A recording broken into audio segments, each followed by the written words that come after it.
Hey, what's up, everybody? It's BDF44 coming at you with another video. All right, so this is the latest information I've been able to gather. Derozan sat down with Shannon Sharpe and basically discussed loosely what he was able to about his free agency situation. He was essentially simply saying, at this stage in his career, he wants to find the balance between getting, reasonable compensation and competing for an NBA championship. He's been in the league for about 13 years now. He's made a lot of money. But now it's time to see what's what. He was asked if he could make it work playing on a team like the Lakers with Bron and AD. Do you think he would be able to fit in, not getting the same type of shots that he was getting in San Antonio? And his response was, if you look at what's going on in Brooklyn, they're doing it. They're able to make it work by sacrificing.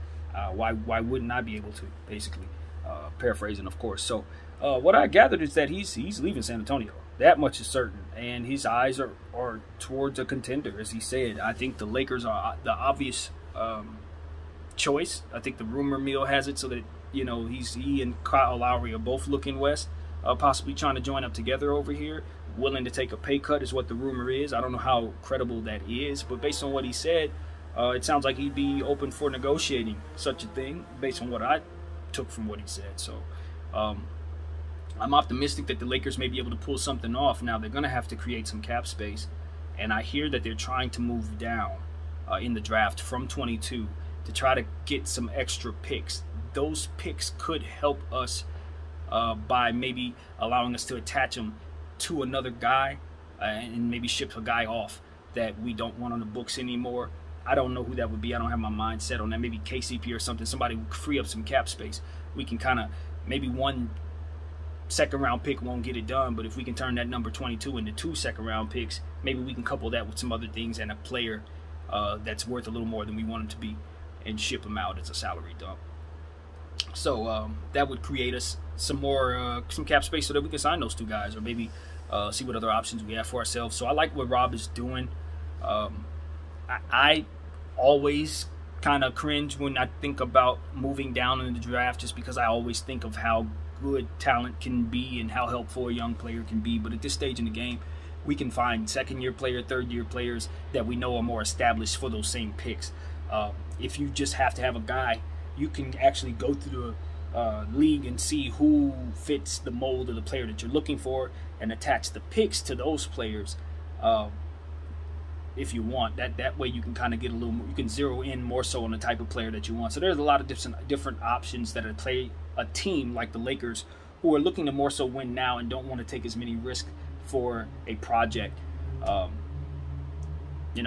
want more established players. So I think the Lakers are kind of thinking along those lines with moving down the draft as well. So yeah, the pick isn't as important. We want the cap space. So that's really what's up, man. I'm expecting a lot of trades. I read somewhere that GMs and agents are expecting a record amount of transactions between now and the end of the draft. That sounds insane, but that's what they're expecting, because I guess revenue numbers weren't as bad as they thought, so there's more money to spend. And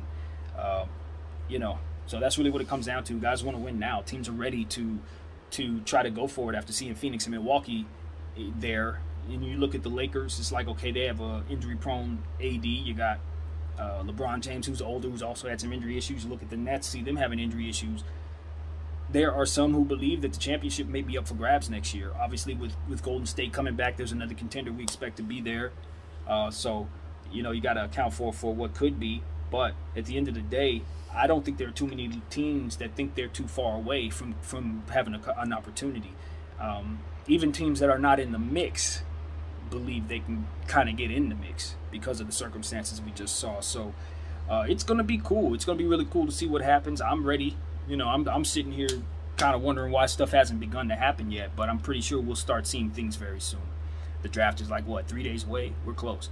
So yeah, man, the players I'm looking at very closely are Bradley Beal right now. Who else? Obviously, as we just mentioned, DeMar DeRozan in free agency. But more so about trading, I'm looking at guys like, looking at Toronto, seeing what they have going on. I wonder if they'd be willing to let go of a guy like Pascal Siakam, since it seems like guys are going to be shipped out. I don't know what they're going to do. Fred VanVleet is still there under contract, so you don't want to deplete the team and leave him with a trash squad. But, you know, there've been rumors that they may be wanting to move on from him. So I'm wondering to see. Obviously, Kuzma is a guy we're going to be paying attention to today. And Buddy Yield, that's an interesting trade rumor. But I don't know that the Lakers would pull the trigger on that if they have something else in mind, if they got a chance of getting somebody else. I hear Dame Lillard is off the table. For whatever reason, it sounds as if Dame Lillard's intentions are to kind of stay still right now. So I don't know if that's going to change in the coming days.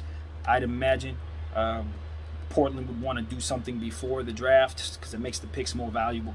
But I hear he's not on the table. But pay attention to his running mate C.J. McCollum. He may be shipped out. I hear Ben Simmons obviously is somebody you want to pay attention to. Maybe he might be headed back to Portland. It makes sense to a lot of people.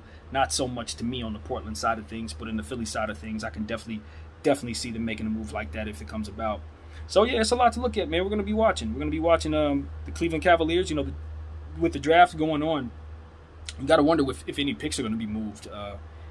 I think Detroit's going to keep their pick. I'm pretty sure they want to go with Cade Cunningham. I think the Rockets are going to probably listen to offers, but ultimately are probably going to settle in on Green. Then I think from there you might see some movement. I don't know what Cleveland's going to do. I don't know. They might go with Mobley, but you know, we're just gonna pay attention. I got some homework to do in regards to the draft, so I'm not gonna go too far into it. I don't know enough about these players, but I do know Orlando has a couple picks. I know Golden State got an early pick, so you know you could see some movement there. I can definitely see Golden State moving that pick. I can. They're trying to see if they can get the package of the pick that they have, Wiggins and possibly Wiseman out of there for someone, anyone of caliber. So if someone gets moved for that package, it wouldn't shock me at all, because that's an appealing package to a lot of teams, I'm sure. So there you have it. That's what I got. Waiting for the first ball to drop on these transactions, and I'll be right back at you when something comes up. Thank you guys for watching me. My name is BDO44, and I'm out.